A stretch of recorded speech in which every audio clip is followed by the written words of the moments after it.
My dear students, I welcome you in your own channel, Durgesh Singh Online Study, and today I will teach you the poem of 9th class, No Men Are Foreign. तो आइए शुरू करते हैं अपनी इस poem को आज कि नो मैन आर फॉरेन, यानी कोई भी व्यक्ति विदेशी नहीं है, कोई भी आदमी विदेशी नहीं है। इस पोएम को जेम्स किरकप के द्वारा लिखा हुआ है। इसके जेम्स किरकप ने इसको लिखा हुआ है। किरकप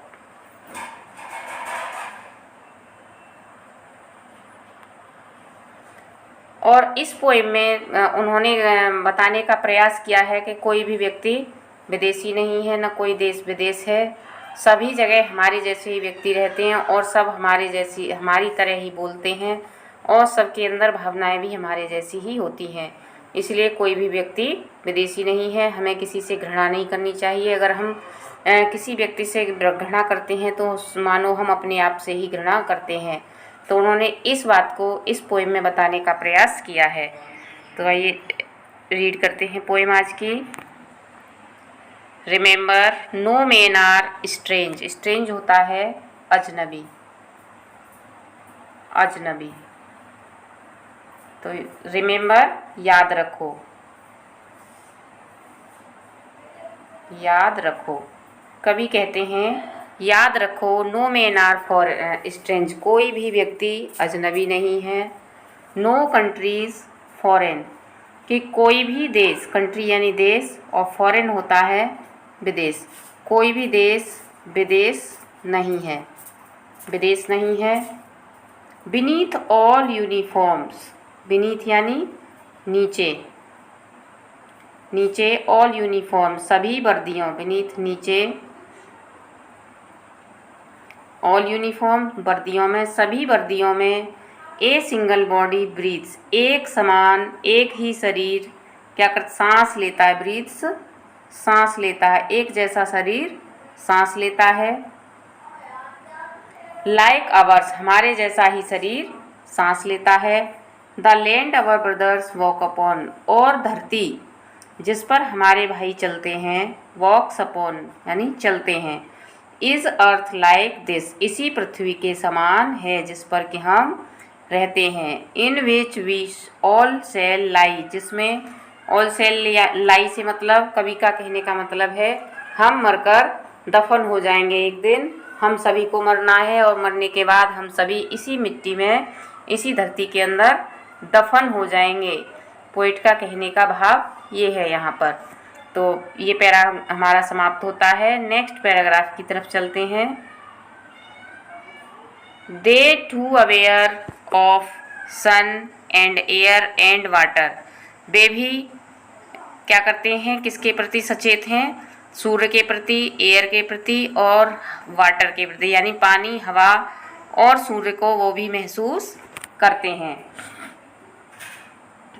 are fed by peaceful harvest, और शांतिपूर्वक फसल से प्राप्त हुए भोजन को ग्रहण करते हैं, शांति से अन्न को खाते हैं। By Wars long winters starved, और युद्ध की लंबी सर्दी में वे भूखों मरते हैं। बाई वॉर्स यानी युद्ध के द्वारा जो लंबी सर्दी, उन्होंने युद्ध को लंबी सर्दी का रूप दिया है कि लंबी सर्दियों, युद्ध की लंबी सर्दियों में वे क्या करते हैं, भूखे मरते। स्टार्व भूखों मरना, भूख से मरना।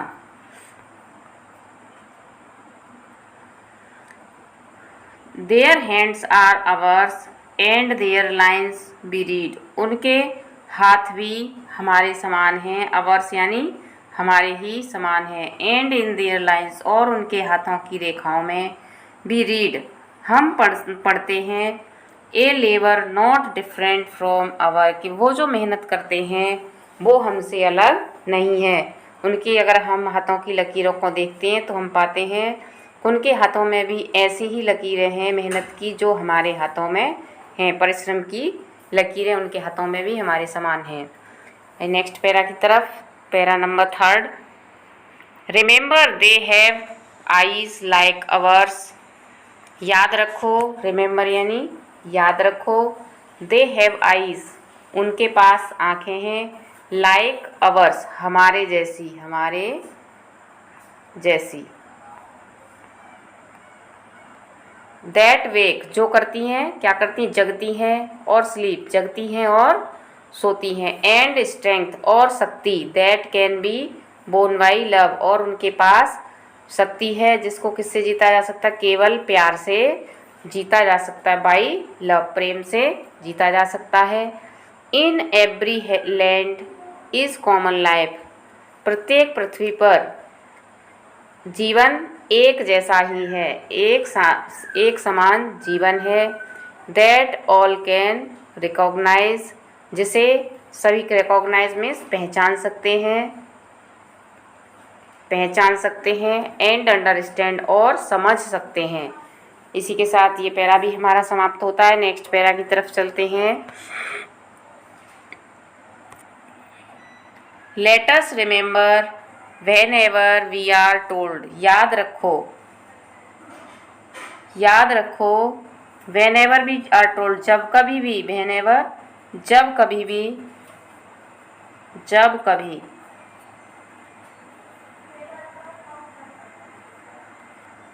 कभी भी हमसे कहा जाता है टू हेट अवर ब्रदर्स, अपने भाइयों को नफरत करने के लिए कहा जाता है। इट इज़ आवर सेल्स, तो हम अपने आप से ही नफरत करते हैं। दैट वी शैल डिस्पोजेस, अगर हम उनको नफरत करते हैं तो हम स्वयं से ही नफरत करते हैं और अपने आप को बिट्रे, धोखा देते हैं। कंडेम्न, अपमान करते हैं, अपने आप का ही हम अपमान करते हैं। Remember we who take arms against each other, remember याद रखो, हम जो आर्म्स यानी हथियार उठाते हैं एक दूसरे के विरोध में। It is the human earth, ये पृथ्वी किसकी है, मनुष्यों की धरती है। That be defile, defile means होता है गंदा करना, जिसको हम गंदा करते हैं, गंदा करना। ये हमारी ही धरती है, मानवों की धरती है, जिसे हम गंदा करते हैं। जब हम शस्त्र उठाते हैं तो उनके अपने भाइयों के खून से इसको गंदा करते हैं। Our hells of fire and dust outrage the innocence, कि जब हम अपने भाइयों के विरोध में हथियार उठाते हैं तो हम मानव जाति की धरती को अपवित्र कर देते हैं और दुष्टता की आग व धूल से, जो गुस्से की धूल है, नफ़रत की धूल है, उससे हम वायु को प्रदूषित कर देते हैं जो हमारी है। रिमेंबर, याद रखो, no man are foreign and no countries strange, याद रखो कि कोई भी व्यक्ति अजनबी नहीं है और कोई भी देश विदेश नहीं है। इसी के साथ हमारी पोएम समाप्त होती है। मिलते हैं अगली वीडियो में, तब तक के लिए बाय बाय। अगर आपको वीडियो अच्छा लगा हो और समझ में आया हो तो प्लीज़ चैनल को सब्सक्राइब करें, लाइक करें और वीडियो को शेयर करें। धन्यवाद।